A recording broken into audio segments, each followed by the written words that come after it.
कवि क्या बताते हैं सूर्यकांत त्रिपाठी निराला के उत्साह में, हे बादल तुम गरजो, है ना, और उन सोए हुए लोगों को, उन निराश हुए लोगों को तुम जगाओ, जगाकर बता दो कि तुम्हारी आशा की किरण अब फैलने वाली है ना। अब जल्दी ही वर्षा होने वाली है, गर्मी से राहत मिलने वाली है। अब पहली पंक्ति में क्या है, घेरे घेरे घोर धराधर ओ।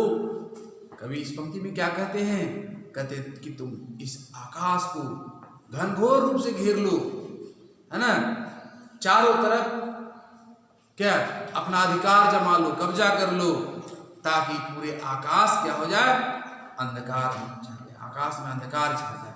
दूसरा, ललित ललित काले घुंघराले।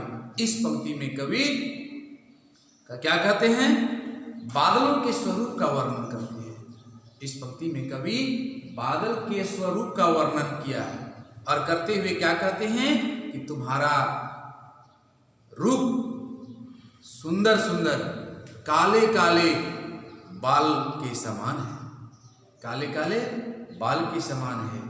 बाल कल्पना कैसे पाले, बाल कल्पना कैसे पाले, तुम्हारा रूप अत्यंत मनमोहक है ना। जैसे बालक के मन की कल्पना अत्यंत मनमोहक होती है, बालक के मन की कल्पना जिस प्रकार मनमोहक होती है, उसी प्रकार तुम्हारा यह रूप अत्यंत मनमोहक है। आगे, विद्युत छवि उर में कवि नवजीवन वाले।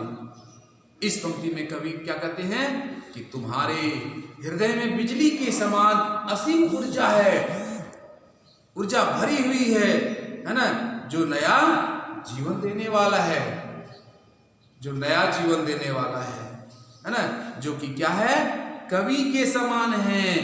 विद्युत छवि उर में, उर क्या था, हृदय, है ना, कवि नवजीवन वाले, है ना।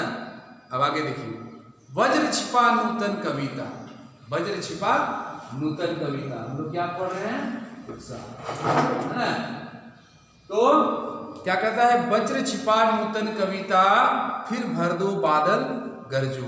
तो इसमें क्या कहा गया कि तुम्हारे अंदर, हे बादल, तुम्हारे अंदर वज्र जैसी शक्ति है, वज्र जैसी शक्ति छिपी हुई है। तुम कहता है इस वज्र जैसी शक्ति को मेरे इस नूतन कविता में भर दो, इस नई कविता में भर दो, ठीक है। तो उत्साह क्या है, एक आह्वान गीत है। कवि आह्वान करते हुए बादल को पुकार करके कह रहे हैं कि हे बादल तुम गरजो, ताकि चारों तरफ जो सोए हुए लोग हैं, निराश व्यक्ति है, हताश हुए व्यक्ति है, उनको जगा करके बोलो कि तुम्हारी जो आशा की किरण थी वह फैलने वाली है और अब जल्द ही वर्षा होने वाली है। अब तुम सबको, यानी कि सबों को क्या, इस गर्मी से राहत मिलने वाली है। दूसरा, विकल विकल उन्मन थे उन्मन। विकल क्या, व्याकुल, बेचैन, जो लोग यहाँ व्याकुल हैं, बेचैन हैं, है ना, अनमने से हो गए हैं। जो व्याकुल होते, बेचैन होते, क्या उनको मन कहीं नहीं लगता है ना। तो वही बताया जा रहा है कि समस्त संसार के लोग गर्मी से इतने बेचैन हैं कि इतने व्याकुल हैं कि उनका मन कहीं और नहीं लगता है। कैसे लगेगा उनको, वो तो बेचैन है, व्याकुल है ना, तो उनका मन और कहीं नहीं लगता। तुम समस्त संसार को गर्मी से तृप्त प्रदान कर सकती हो। किसको कह रहे हैं, बादल को, है ना। आए अज्ञात, क्या है, विश्व के निधात के सकल जन। विश्व क्या होता है, संसार नहीं, कहता है कि विश्व के निधात के सकल जन, यहाँ जितने लोग हैं उन सारे लोगों को क्या कर सकते हो, उन यानी समस्त संसार के लोगों को गर्मी से तृप्त प्रदान कर सकते हैं। आगे देखिए, आए अज्ञात दिशा से अनंत के घन, तप्त धरा जल से फिर शीतल कर दो बादल गरजो। अज्ञात दिशा, तो यहाँ क्या कहा गया है कि अनंत दिशा से, है ना, अज्ञात दिशा से आकाश में छाकर इस गर्मी से व्याकुल धरती को, और यहां जो लोग व्याकुल हैं, है ना, अपने जल से उसे क्या कर दो, शीतल कर दो। शीतल क्या, ठंडा कर दो। नहीं, क्योंकि यह धरती तप गई है, पूरा गर्म हो गई, है ना, उसको क्या कर दो, शीतल कर दो, है ना। और अंत में कवि फिर बादल से आह्वान करते हैं, कहते हैं कि बरसो बरसो, ताकि समस्त पृथ्वी जो तप गई है ना, तो हर मानव उसे क्या हो, वह शीतल हो जाए, हर मानव क्या हो जाएगा, प्रसन्नचित दिखाई दे, है ना, सभी के मन में खुशी छा जाए। तो यह था उत्साह। ठीक है, अब हम लोग इसमें बहुत सारे प्रश्न आए, किसी को कुछ प्रश्न करना हो, अगर आपको नहीं आ रहा है तो आप पूछ सकते हैं, अन्यथा जो प्रश्न आएगा उसको दे दिया जाएगा। अब हम लोग देखते हैं अट नहीं रही। ठीक है, क्या देखेंगे, अट नहीं रही। अट, अट का अर्थ होता है अटना, नहीं, हम लोग बोलते हैं घर में अटना, समाना, है ना। अट नहीं रही, क्या अट नहीं रही, यहां कवि उस फागुन की सुंदरता, यानी कि अट नहीं रही, इसमें से उस सुंदरता के बारे में, किसकी सुंदरता के बारे में, फागुन मास की सुंदरता के बारे में वर्णन किया है। अट नहीं रही कविता जो है, इसमें कवि सूर्यकांत त्रिपाठी निराला, है ना, तो निराला जी इस कविता में बताए हैं इसकी फागुन मास की सुंदरता। फागुन क्या है, हिंदी महीने का नाम है ना, फागुन मास की सुंदरता का वर्णन किया है ना। और क्या वर्णन करते हुए क्या कहते हैं कि फागुन मास की सुंदरता इतनी अधिक है कि उसके भीतर वह समा नहीं पा रहा है। अब हम लोग पंक्ति देखते हैं, अट नहीं रही है आभा फागुन की तन सट नहीं रही है। देखिए क्या है, कहते हैं अट नहीं रही है आभा फागुन की तन, है ना,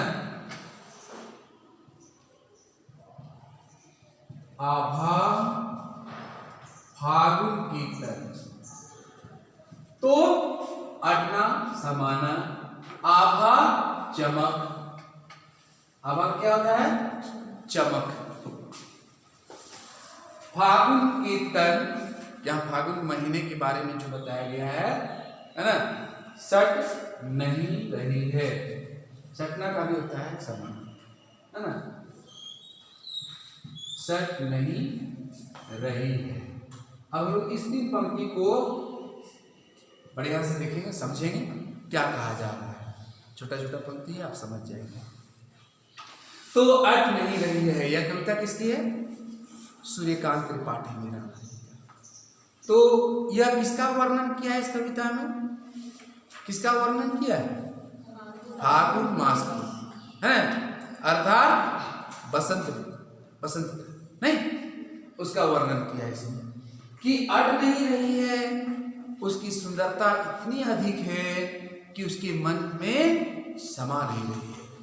ठीक है, आभा फागुन की तन सट नहीं रही है, तो इसमें क्या बताते हैं कि उसकी सुंदरता इतनी अधिक है कि उसके भीतर वह नहीं समा रही है।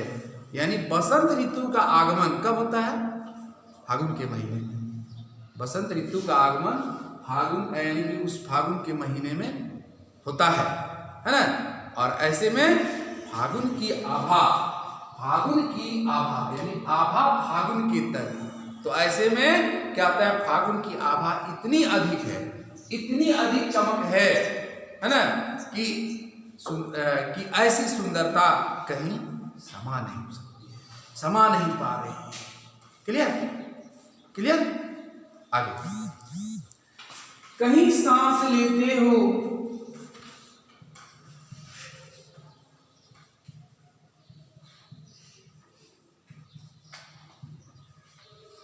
कहीं सांस लेते हो घर घर भर देते हो।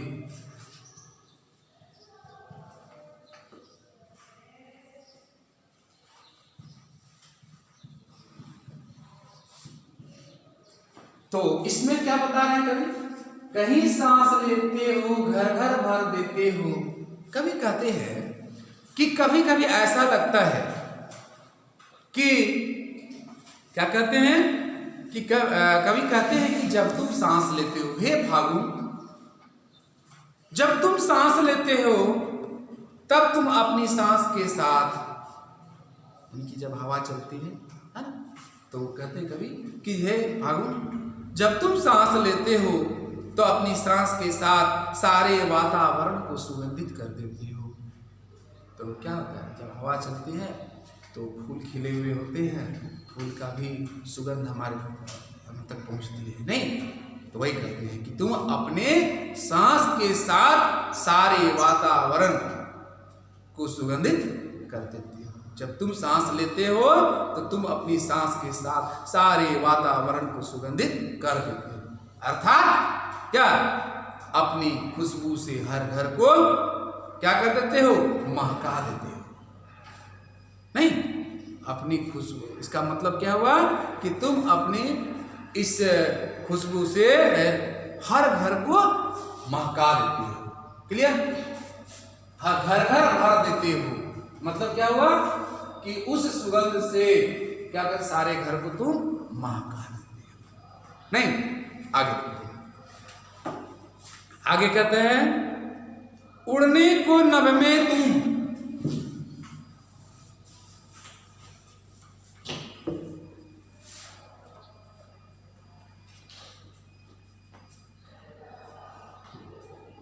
उड़ने को नभ में तुम, नभ क्या है, आकाश, उड़ने को नभ में तुम पर कर देते हो।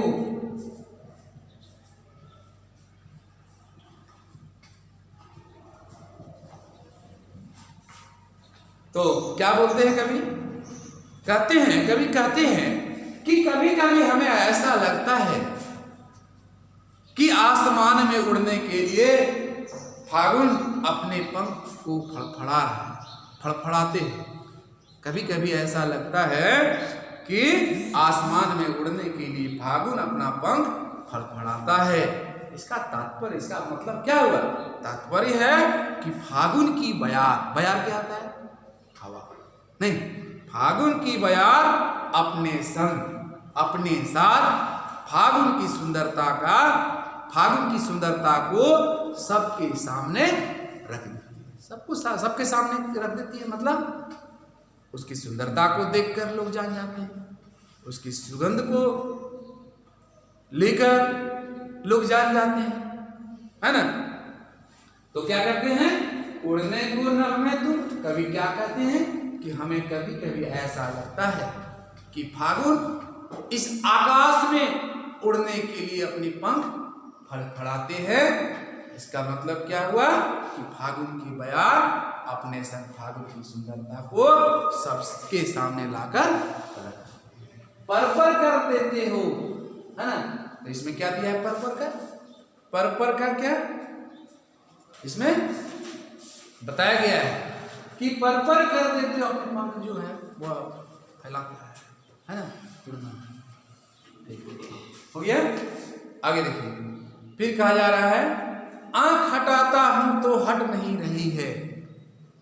ये कितना सरल है, आंख हटाता हूं तो हट नहीं रही है। कवि कहते हैं कि इस मौसम की सुंदरता, इस फागुन मास की सुंदरता इतनी अधिक है, इतनी शोभायमान है, ऐसा लग रहा है कि अपनी आंख को हटाना चाहता हूं तो वह हट नहीं रही है, हटा नहीं पा रहा हूं, है ना? वही कहा गया कि आंख हटाता हूं तो हट नहीं रही है। क्यों ऐसा कहा? कि फागुन मास की सुंदरता इतनी अधिक है कि कवि अपने आंख को हटाना चाहते हैं, लेकिन वह अपनी आंख को हटा नहीं पा रहा है। आगे देखिए, पत्तों से लती डाल, कहीं हरी कहीं लाल, कहीं पड़ी है उर में मंद मंद गंध पुष्पमाल, पाट पाट शोभाश्री पट नहीं रही है। तो इसमें क्या कहा है? कवि उस सौंदर्य, कवि फागुन मास के उस सौंदर्य से अपनी आंखें हटाना चाहता है ना, हटाना चाहता है, लेकिन वह क्या करती, हटा नहीं पा रही है। और हम लोग देखते हैं कि पेड़ में क्या कहा गया कि पत्तों से लदी डाल, जो नंगे पेड़ हो चुके हैं, सारे पत्ते गिर चुके हैं, उसमें नए नए पत्ते आए हुए हैं, वे एक जैसे नहीं दिखते हैं। वह पत्ते कोई हरे हैं, कोई लाल दिखाई पड़ते हैं, जैसे लगता है कि उनको माला पहना दिया गया है ना। कहीं हरी कहीं लाल, मंद गंध पुष्पमाल, और उससे क्या महक भी आ रही है, सुगंध आ रही है, क्योंकि नए नए पत्ते निकले, किसी में नए नए फूल आ रहे हैं, है ना। पाट पाट शोभाश्री पट नहीं रही है। जगह पाट पाट होता है जगह जगह, पाट पाट जगह जगह, पाट पाट शोभाश्री पट नहीं रही है। जगह जगह में ऐसी सुंदरता है, जगह जगह इतनी अच्छी दिखाई पड़ रही है कि अपनी आंख के पलक को सटाना चाहते हैं, अपनी नजर को उससे हटाना चाहते हैं, लेकिन वह क्या हो रही है, हट नहीं रही है। वह इतनी उनकी शोभायमान क्या है, पाट पाट शोभाश्री, जगह जगह में इतनी शोभायमान हो रही है, इतनी उसकी सुंदरता इतनी अधिक हो गई है कि वह हमसे, हमें वह समा नहीं रही है। क्लियर? कहीं कोई पंक्ति ऐसा है जो कि समझने में कठिनाई हो, समझने में दिक्कत लग रहा है? कोई भी ऐसा है क्या? इधर किसी को कुछ नहीं, सब समझ में आ गया? ठीक है, तो यह था हम लोग का अट नहीं रही है, और इससे पहले हम लोग देख चुके उत्साह कविता, और इसमें जो प्रश्न है आप इसमें देखेंगे, और एक प्रश्न आएगा इसमें कि फागुन के महीने या फागुन का महीना जो है, यह अन्य महीनों से, अन्य ऋतु से यह किस प्रकार भिन्न है। ठीक है, चूंकि हम लोग इसी का देख रहे थे, फागुन महीने का, ठीक है, तो हो जाएगा। और कहीं से, और आगे हम लोग जब देखेंगे इसको पूरा करने के बाद हम लोग व्याकरण में